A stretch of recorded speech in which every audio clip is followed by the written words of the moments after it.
Travailler pendant une vague de chaleur peut être dangereux, voire mortel, si l'on ne prend pas les précautions nécessaires.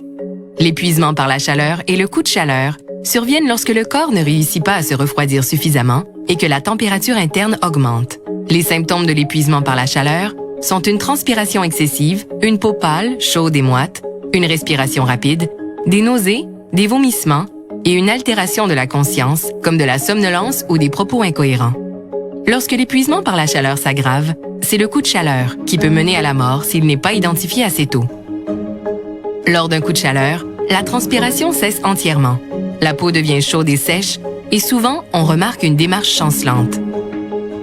Savoir reconnaître les symptômes pouvant mener à un coup de chaleur, autant chez soi que chez les autres travailleurs, et être en mesure de donner les premiers secours peut éviter des décès.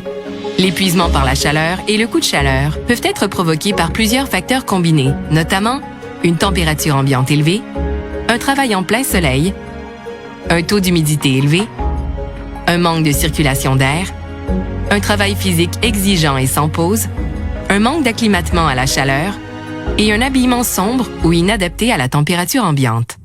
Avant même la saison des grandes chaleurs, il est important d'évaluer les risques auxquels sont exposés les travailleurs et de se doter d'un plan d'action qui sera déployé lors des journées chaudes. Ce plan d'action devrait notamment prévoir que lorsque des travaux sont exécutés par temps chaud, le risque est réévalué plusieurs fois par jour en utilisant les outils disponibles sur le site web de la CNESST et que les moyens de prévention sont adaptés en fonction de la situation.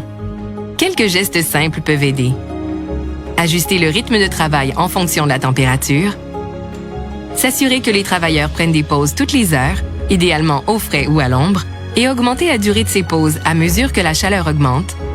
Fournir aux travailleurs de l'eau fraîche en quantité suffisante et s'assurer qu'ils en boivent un verre toutes les 20 minutes ou plus, selon la recommandation du guide de température de l'air corrigé.